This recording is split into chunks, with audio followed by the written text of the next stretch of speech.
In Parliament, well, the gun debate turned ugly today with the country's largest arms dealer accusing media of lynching him and telling MPs the proposed gun ban would see the terrorist win. And that's not all. A gun enthusiast and a blogger also labelled the Prime Minister a tyrant and other lobby groups scumbags. The scenes played out at a streamlined select committee today, a one-day hearing for certain members of the public to voice their views on legislation which will ban most types of semi-automatic weapons. Here's our Deputy Political Editor, Craig McCulloch.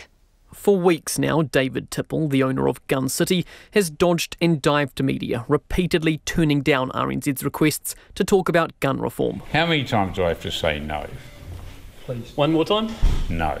Today, the country's largest firearms dealer fronted at Parliament, addressing MPs and not mincing his words. Passing this law means the murderer wins. Mr Tibble sold the accused gunman 4 firearms and ammunition, but not the assault rifle thought to have been used in the March 15 attack. He says the law change ignores what went wrong, that the shooter illegally modified his A-category gun by attaching a high-capacity magazine. He says that's what needs to be changed. Guns should be modified so that's not possible. They shouldn't be banned. Rushing this good feel law is causing division. It is bad law and it will result in serious injustices. Gun City has gone through its sales records. It calculates a buyback would cost close to $750 million, much more than the $100 to $200 million estimate. Reporters finally getting a chance to speak to David Tibble on his way out the door. Which one of us, after this event, doesn't have a warm fuzzy when we see a hijab, okay?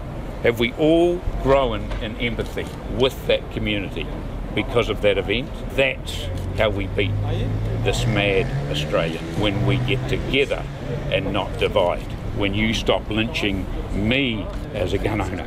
He wasn't the only one with strong words. The gun enthusiast and blogger Mike Loader beamed in via video conference, describing the debate as dishonest, the law change rushed and ill thought through. I watched the Prime Minister literally laugh when she announced that new gun laws would be rushed through. A journalist said, will people be able to make submission? She literally laughed and went, hurry, that is a tyrant. No kind words either for gun owners who have come out in support of the move. Hunters do not support this at all. You have useful idiots who have been brought forward and paraded about. Hunters do not support this bill.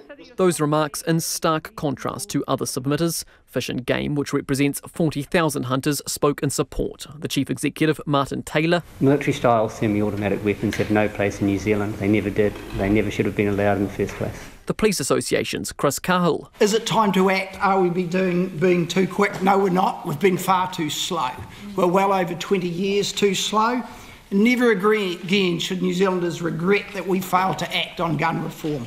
In the Federation of Islamic Associations, its president, Dr Mustafa Farouk. Additional steps should be taken collectively as a whānau, as one country, one family, to make sure that this is never repeated in any way or shape.